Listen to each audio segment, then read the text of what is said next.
Selamat pagi, sahabat-sahabat sekalian.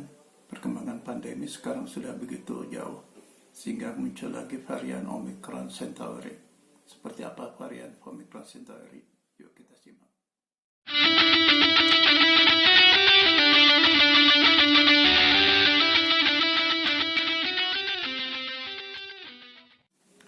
Berbagai negara sekarang sudah melakukan lockdown kembali, terutama di China, juga di Australia. Begitu meningkatnya varian Omicron Centauri. Sahabat-sahabat sekalian, beberapa pakar yang menggeluti bidang epidemiologi mengatakan bahwa varian Omicron Centauri ini jauh lebih mudah untuk menular daripada varian-varian sebelumnya. Tapi ingin kembali saya mengingatkan tentang teori asal-usul virus dari Barbara McClintock, Homeless Theory. Sahabat-sahabat sekalian pasti masih ingat bahwa sebetulnya virus itu berasal dari tubuh organisme itu sendiri. Cuma berbagai hal, bisa karena trauma atau persaingan di antara organel sel itu sendiri. Maka organel sel yang ini bisa keluar yang mengandung kode genetik. Dan karena sifatnya sebagai kode genetik, maka dia memiliki sifat survival.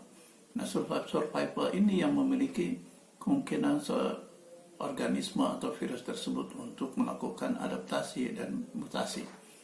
Sahabat-sahabat sekalian, setiap virus tidak mungkin bisa berdiri dengan sendirinya. Untuk melakukan replikasi dan untuk bertahan hidup, virus sangat tergantung kepada hostnya atau kepada inangnya. Jadi sebetulnya virus tidak akan mungkin untuk bisa hidup merusak dari inangnya, karena dia sangat tergantung dengan inangnya. Cuman kita sebagai inang atau sebagai host itu berespon selalu tidak tepat terhadap virus tersebut. Kadang-kadang respon itu berlebihan, kadang-kadang respon itu kurang, kadang-kadang respon makhluk hidup itu sendiri tidak tepat. Dan hal ini yang sebetulnya membuat kita menjadi sakit, bukan dari kedatangan virus itu sendiri. Dan setiap virus ditolak, setiap virus keluar, maka dia akan selalu melakukan adaptasi dan mutasi, sehingga akhirnya dia bisa diterima. Itulah yang mengakibatkan mengapa virus itu semakin lama akan semakin infeksius atau semakin mudah menular. Tapi sebaliknya, di samping infeksius, justru virus itu semakin tidak virulen, semakin tidak berbahaya, dan semakin jinak, dan semakin bisa diterima oleh tubuh organismenya. Artinya, sebetulnya tanpa intervensi apapun, pandemi ini akan segera berakhir. Dan kita belajar dari pandemi-pandemi sebelumnya seperti flu Spanyol atau Black Death yang ada di abad pertengahan.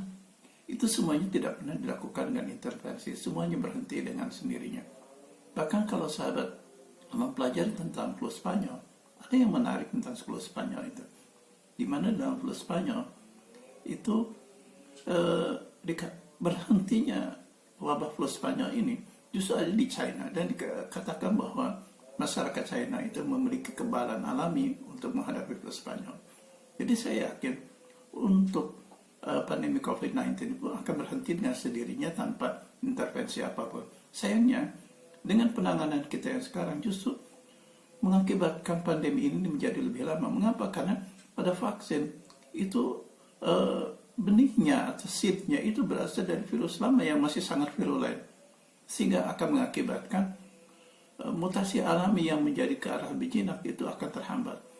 Oleh karena itu mungkin memang saya pikir solusi ini kurang tepat, tapi dengan promosi yang luar biasa dari pabrik farmasi dan banyak pemerintah yang terpengaruh, akhirnya vaksinasi terus dipaksakan. Padahal secara teoritis jelas tidak masuk akal.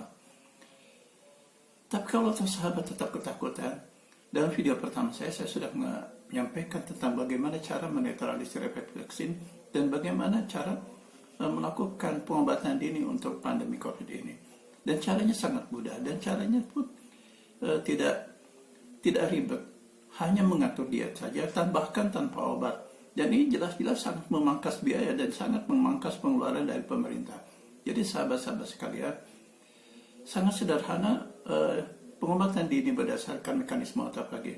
Sahabat-sahabat hanya perlu berhenti makan asupan makanan dari bersumber karbohidrat, selanjutnya mengatur batas terakhir makan sekitar jam 6 sore, sehingga sahabat-sahabat sekalian nanti akan terpacu untuk mengeluarkan growth hormone. Growth hormone akan melakukan proses autofagi secara natural di malam hari. Dan biasanya karena sahabat-sahabat mengalami proses autofagi, maka pada malam hari biasanya akan terbangun untuk buang air kecil. Dan saat setelah buang air kecil, sahabat-sahabat langsung minum sebanyak-banyak. Hanya itu saja sebetulnya cara pengobatan dini berdasarkan mekanisme. Dan saya sudah membuktikan, dan beberapa sejawat yang sering berkomunikasi dengan saya pun telah membuktikan bahwa pengobatan ini cukup efektif. Dan biasanya hanya berjalan sekitar 1-2 hari saja, biasanya pasien-pasien sudah sembuh.